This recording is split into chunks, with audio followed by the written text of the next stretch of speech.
যে হোটেলে যায় দেখি শয়তান বসে আছে নিচে। কি এখানে কেন? বলছো হুজুর আমরা আগে পালিয়েছি। কেন এখানে কেন? সাহেব পাড়া বানিয়েছে, থাকবেন না? ওখানে থেকে মার খাবো। বাংলাদেশের 20 লাখ বাঙালি এখানে থাকে, সাহেব পাড়ায় থাকলে পিটিয়ে হত্যা বানিয়ে ফেলবে। অত ওই সমস্ত মানুষেরা এক একজনের শুনলাম 620টা বাড়ি, নাম শোনেননি? ভূমি মন্ত্রী ছিল, বাড়ির সংখ্যা ছিল 620টা। এখন তো একটা বাড়িতে থাকতে পারেন না, থাকা লাগে এখন হোটেল ভাড়া করি। আপনারা দুঃখ পাচ্ছেন, পাবেন এই কারণে, কারণ অবৈধ সুখ ভোগ করেছেন আপনারা এই অবৈধ মহিলার পেছনে থেকে। এক কথা বলেন না কেন? এই জন্য যারা এই 15.5 বছরে অবৈধ সুখ ভোগ করলেন, এখনো পৃথিবীর বিভিন্ন প্রান্তে যারা অবৈধ আনন্দে উল্লাস করেন, রেডি হন এক একটা অবৈধ শান্তির জন্য, সুখের জন্য। যেহেতু ঈশ্বর অনির্দিষ্ট, এটা না কেরা আপনাকে কমপক্ষে 70টা দুঃখ কষ্ট আল্লাহ দুনিয়া আখেরাত মিলে ভোগ করাবে। এই জন্য আগস্টের 5 তারিখের পর থেকে এপ্রিলের এই 6 তারিখ পর্যন্ত 8 মাস 1 দিন হয়ে গেল, 27টা চিন্তা ভাবনা করেছিল এই দেশকে অশান্ত করার জন্য, একটাও আল্লাহ সফল করতে দেয়নি। কারণ আপনারা এতদিন অবৈধভাবে সুখ ভোগ করেছেন, এখন এক একটা সুখের জন্য 70টা করে দুঃখ ভোগ করেন। এক কথা বলছেন না কেন? এজন্য তামাম দুনিয়াতে আপনাদের অবস্থা এই হবে, যারা অবৈধ সুখ ভোগ করেন। এই যে পরকীয়া প্রেম যারা করে, এখানে সুখ নেই, কথা বলেন না কেন? এখানে সুখ আছে, কিন্তু সুখটা কি বৈধ সুখ না অবৈধ? এই অবৈধ সুখে যারা আছেন, সে নারী হোক আর পুরুষ হোক, দুনিয়া আখেরাত মিলে আপনাকে 70টা বিপদে ফেলবে আল্লাহ, 70টা কষ্ট পাবেন। এই জন্য ওই লাইনে যারা আছেন তারা নিজেদেরকে সংশোধন করবে। হযরতে খাদিজাতুল কুবরা জীবনে 1 ওয়াক্ত নামাজ পড়েননি, একটা রোজাও রাখেননি, একটা দিনও পর্দায় থাকেননি, একটা বার হজও করেননি, একটা দিন যাকাতও দেননি 1 টাকা। অথচ আল্লাহ পাক তাকে নিজে সালাম দিয়েছেন এবং দুনিয়াতে জান্নাতে ঘর বানিয়ে তাকে সুসংবাদ পাঠিয়েছেন। এখন বলেন নামাজ পড়লো না, রোজা করলো না, হজ করলো না, জান্নাতে সালাম দিল আল্লাহ? হ্যাঁ দিয়েছে। কেন? কারণ এই বিধানগুলো সব নাজিল হয়েছে খাদিজার ইন্তেকালের পরে। এই জন্য এগুলো করার সময় পাননি। ওনাকে আল্লাহ সালাম দেওয়া, জান্নাতে ঘর বানিয়ে সুসংবাদ পাঠানো একটাই মাত্র কারণ। ওনার পুরা জীবনে আমি পড়ে দেখেছি, একটাই মাত্র কারণ ছিল, জীবনে কোনদিন তিনি স্বামীর মনে দুঃখ দেননি। এখানে আমরা যারা স্বামী আছি, সে যত বড় বুজুর্গ স্বামী হোক, কেউ আল্লাহর দিকে তাকিয়ে একেবারে সত্য কথা বলবেন, জীবনে আপনার বউর কাছ থেকে কোনোদিন একদিনের জন্য দুঃখ পাননি, এরকম স্বামী আছেন? হাত তোলেন তো।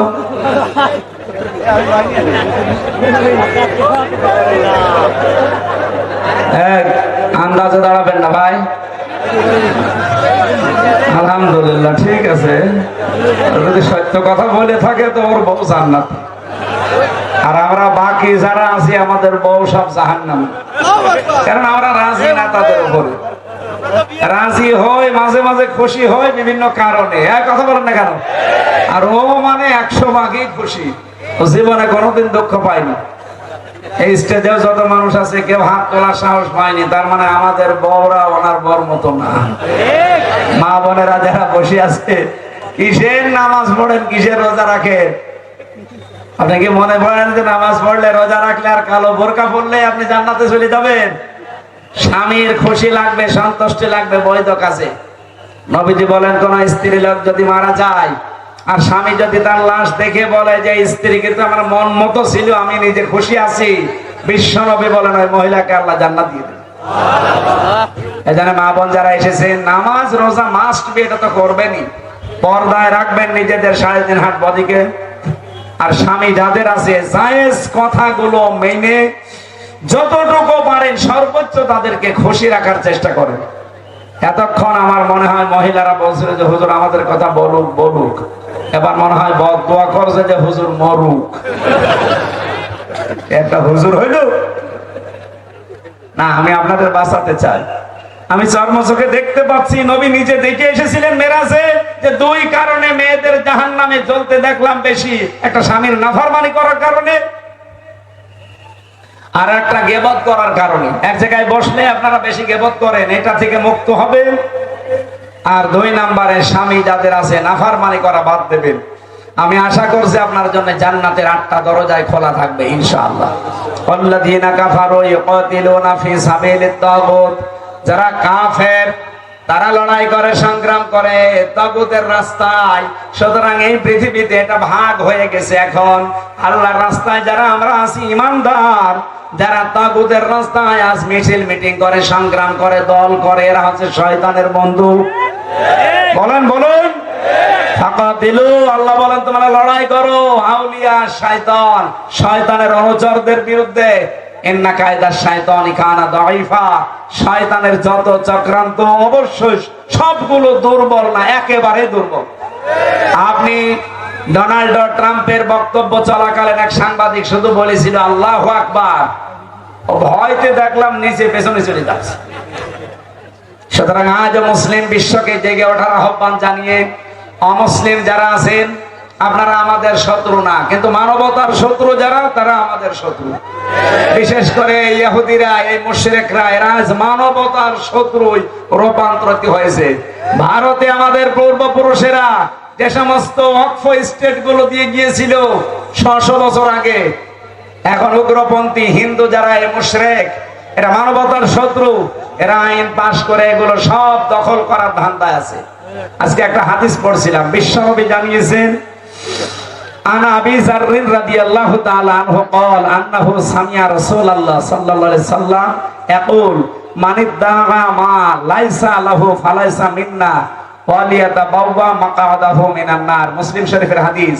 বিশ্বনবী জানিয়েছেন, কোন ব্যক্তি যদি এমন কোন জিনিসের দাবি করে যে সে প্রকৃত জিনিসের মালিক সে না, তাহলে সে যেন তার নিজের স্থান জাহান্নাম এটা বানিয়ে নেয়। আজ নরেন্দ্র মোদী সহ, এই নেতানিয়াহু সহ, ট্রাম্প সহ বিশ্বের মোড়ল যারা দাবি করছে, আজ যেগুলোর মালিক আপনারা না, এগুলো জোর করে যারা নেওয়ার ধান্দায় আছেন, জোর করে নিয়ে নিচ্ছেন। আপনি লিখে নিতে পারেন, আপনি দুনিয়াও জাহান্নামে থাকবেন, আর চোখ বন্ধ হওয়ার পরে আপনার জন্য নার বা আগুন নির্ধারিত হয়ে আছে। আল্লাহ আমাদেরকে ঐক্যবদ্ধ হয়ে এই যে এখন অরাজকতা চলছে তামাম দুনিয়ায়, এটা মোকাবেলা করা তৌফিক দিন। আল্লাহুম্মা